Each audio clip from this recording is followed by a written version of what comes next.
여러분 안녕하십니까? 여수 MBC 뉴스데스크입니다. 정부가 여수세계 박람회 때 투자한 3,600억 원을 내년까지 회수하겠다는 입장을 고수하자 지역사회가 크게 반발하고 있습니다. 오늘 기재부를 상대로 항의 집회를 벌인 여수 시민들은 선투자금을 일시불로 상환하면 지역 경제가 큰 위기에 빠질 것이라고 강조했습니다. 최황지 기자의 보도입니다. 기재부는 감사하라! 비가 오는 궂은 날씨에도 여수 시민 260여 명이 정부 세종청사 앞에 모였습니다. 기재부가 여수 박람회 선투자금 3,600억 원의 일시 상환 요구를 굽히지 않자 시민들의 반발도 극에 달했습니다. 이들은 박람회장의 사후 활용 용역이 진행되고 있는데 정부가 투자금을 반환받는 건 박람회장 부지를 매각하란 뜻이라며 강하게 항의했습니다. 가까스로 정부 책임의 사후 활용이 시작되고 있는 이 시점에 당시에 투자되었던 투자금을 일시의 상환을 압박하는 기재부에 대해서 이것은 아니지 않는가라고. 이날 시민들의 탄원서를 전달받은 지역 정치권도 정부 방침을 비판했습니다. 여수가 제대로 발전하고 여수 박람회장이 제대로 발전한다면은 지금 3,658억 원보다 훨씬 더 많은 배당을 두고두고 받을 수 있지 않겠습니까? 지역사회의 반발이 거세지고 있지만 기재부의 입장엔 변함이 없습니다. 박람회장을 인수한 여수광양항만공사가 원칙대로 내년까지 상환해야 한다는 겁니다. 항만공사는 재정 건전성에 심각한 타격을 입진 않을지 우려하고 있습니다. 확정된 항만 투자 사업이 있으니까 5년만 좀 유예해 줬다가 그 전에도 10년 유예했기 때문에 5년만 추가로 유예하고 그때부터 10년 분할 상환을 하겠다. 기재부가 입장을 바꾸지 않을 경우 여수 광양항 개발은 물론 박람회장 활성화도 큰 차질을 빚을 수밖에 없습니다. 시민들은 정부가 국회에 제출하는 예산안에 선투자금이 반영이 되면 국회로 상경해 투쟁을 이어가겠다고 밝혔습니다. MBC 뉴스 최황지입니다. 2016 여수세계 선박람회 공식 후원은행으로 NH농협은행이 선정됐습니다. 이에 따라 농협은행은 선박람회 수익금 관리 권한과 입장권 판매 사업 참여권을 부여받습니다.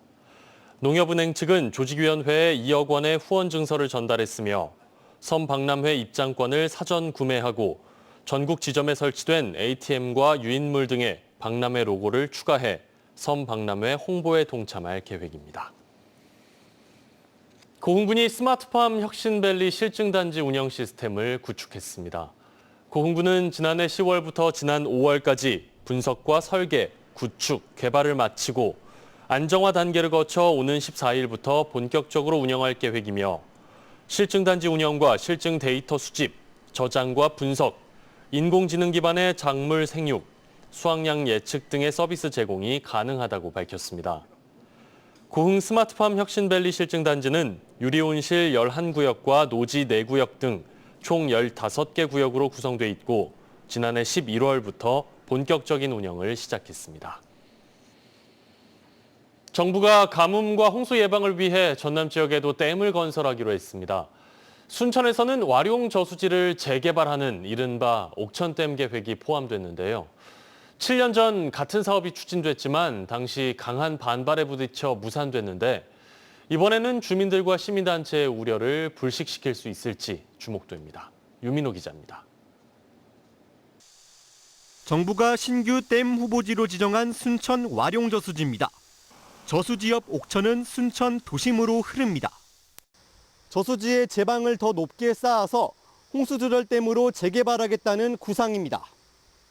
가둘 수 있는 물의 양은 230만 세제곱미터로 기존보다 8배 늘어납니다. 옥천댐 계획은 처음이 아닙니다. 지난 2017년 순천시가 정부의 댐 건설 응모에 나섰지만 인근 주민들이 크게 반발했습니다. 마을 수십 가구가 물에 잠기기 때문입니다. 결국 순천시는 댐 계획을 접었습니다. 다시 댐 소식이 들리자 주민들은 걱정이 앞섭니다. 이런 집을 시내 가서 사갖고 살 수 있어요? 그거이 걱정이니까 이제 반대지. 주민 보상과 이주가 걸림돌인데 상황을 지켜보자는 목소리도 있습니다. 환경단체의 반발 역시 커지고 있습니다. 몇 년 새 한꺼번에 많은 비가 내리는 극한 호우가 잦아지면서 도심과 가까운 댐은 큰 홍수로 이어질 수 있다는 겁니다. 2.5km밖에 안 되는 그 도시 상류에 댐을 추가로 만들겠다라고 하는 거는 상당한 큰 리스크를 가지고 있죠. 또 생태적 가치가 커 환경부가 보호지역으로 지정한 와룡 산지습지의 생태계 파괴 우려도 나옵니다. 순천시는 옥천과 국가천이 된 동천의 연결, 노후화한 저수지 안전성 등 여러 문제가 있어 댐 추진이 이뤄져야 한다는 입장입니다. 다소간의 민원들은 보상이라든가 이주 대책 뭐 여러 가지 때문에 있기는 하지만 환경부에서 시행하고 있는 이 정책이 빠른 시간 내에 쓸데없는 갈등 비용이 줄어들어서 정착될 수 있도록 최선을 다하겠습니다. 정부의 신규 댐 계획 발표로 전국적인 반발과 혼란이 이어지는 상황. 환경부는 이르면 이번 달부터 주민 설명회, 공청회를 열고 의견 수렴 절차에 들어갑니다. MBC 뉴스 유민호입니다. 해양수산부가 오늘 고수온과 적조 피해가 예상되는 여수 가두리 양식장을 찾아 대응 상황을 점검했습니다. 이번 점검에서 송명달 해수부 차관은 어업인들의 어려운 점을 듣고 예찰 활동 강화 등을 지시했습니다.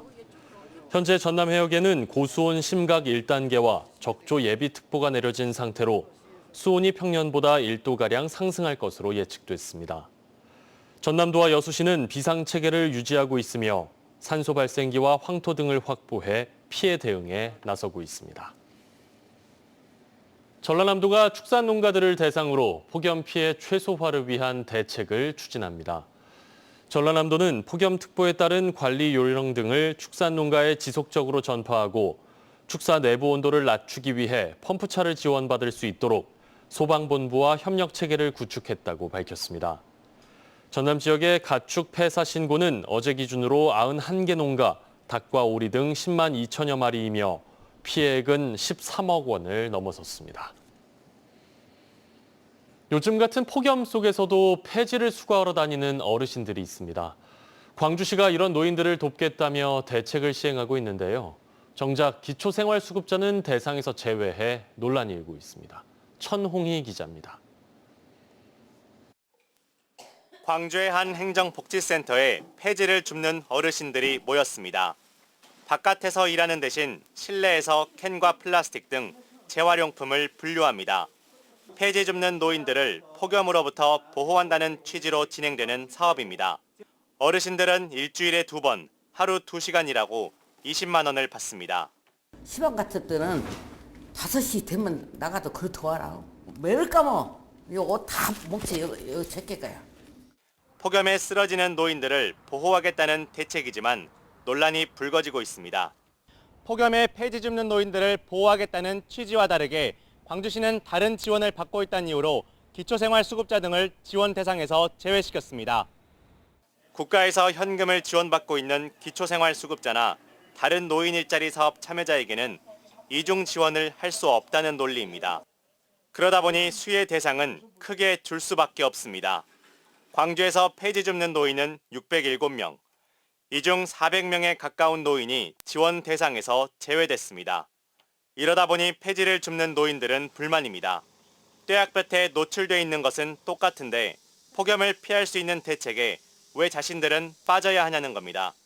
그래서 왜 안 돼? 왜 온 게는 수급자대로 안 된대요. 그래서 알았어요. 그러고 와버려. 광주시는 폐지 줍는 노인들을 위한 이 같은 정책은 전국 최초라고 자부하면서도 기초생활수급자 제외 논란에 대해서는 예산이 빠듯하다 보니 어쩔 수 없었다는 입장입니다. 생계급여 수급자는 국가로부터 생계를 유지하기 위한 급여를 받고 있고요.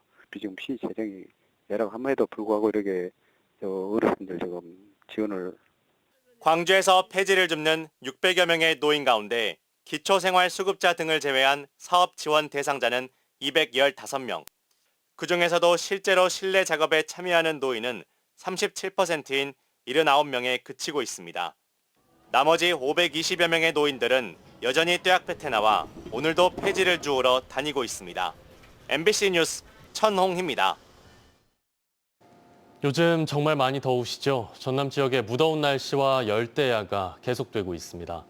내일은 가끔 구름 많은 가운데 순천을 비롯한 일부 지역에는 돌풍과 천둥, 번개와 함께 5에서 40mm의 소나기가 내리겠습니다. 내일 최저기온은 25도에서 26도, 낮 최고기온은 35도 안팎으로 체감온도는 이보다 조금 더 높겠습니다. 파도는 남해서부 앞바다에서 최고 0.5m, 먼 바다에서는 1m로 비교적 잔잔하게 일겠습니다. 순천대학교가 광주 전남권에서는 유일하게 국립대학 육성사업평가에서 최우수 등급을 받았습니다. 이번 사업은 교육부가 총괄해 총 37개 국립대학이 참여하고 있으며 순천대는 기본사업비와 성과평가에 따른 성과급 등 총 사업비 122억 원 이상을 확보했습니다. 순천대는 전공 선택권 확대와 기초학문 지원 체계 마련, 융복합 전공 전담 조직 신설 등이 높은 평가를 받았습니다. 경찰청이 제2중앙경찰학교 설립 지역 공모를 진행하는데요. 전남에서는 순천시와 장흥군, 강진군 등 10개 시군이 응모했습니다. 경찰청은 현재 건축 연면적 18만 제곱미터에 연간 5천 명을 수용할 수 있는 제2중앙경찰학교 설립을 추진하고 있으며 9월에서 10월 사이에 부지 심사를 거쳐 11월쯤 최종 설립 대상 지역을 발표할 예정입니다. 광양만권 경제자유구역청이 최근 권역 내 산업단지 개발 현황을 담는 드론 촬영을 실시했습니다. 광양경제청은 율촌 일산단과 화양복합관광단지, 대송산단 등 주요 산업단지와 함께 광양제철소와 광양항 등 주요 인프라를 촬영했고 빠르게 진행되는 산단 개발 과정을 기록하고 이를 홍보 영상과 백서 제작, 투자 유치 정보 제공 등에 활용할 예정입니다.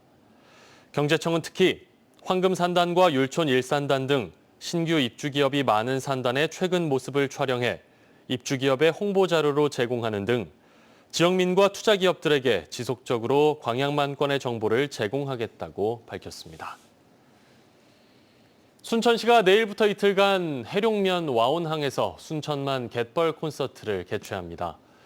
이번 행사는 세계 자연유산인 순천갯벌의 가치를 널리 알리기 위해 국가유산청의 지원으로 기획된 것으로 대금과 해금, 통기타 등 다채로운 음악의 공연과 갯벌 체험 행사 등이 진행될 예정입니다. 전라남도가 신안 하이도에 있는 고 김대중 대통령 생가를 비롯한 7건을 도문화유산으로 지정했습니다. 신안 하이도 김대중 대통령 생가는 김 대통령이 1936년 목포로 이사가기 전까지 인권과 평화의 정신을 키우며 성장했던 역사 인물 유적이자 섬 지역 전통 민가의 특성을 알 수 있는 자료로 평가받고 있습니다. 음주운전을 하거나 시민을 폭행하는 등 무리를 일으킨 전남 경찰관들이 징계 처분을 받았습니다.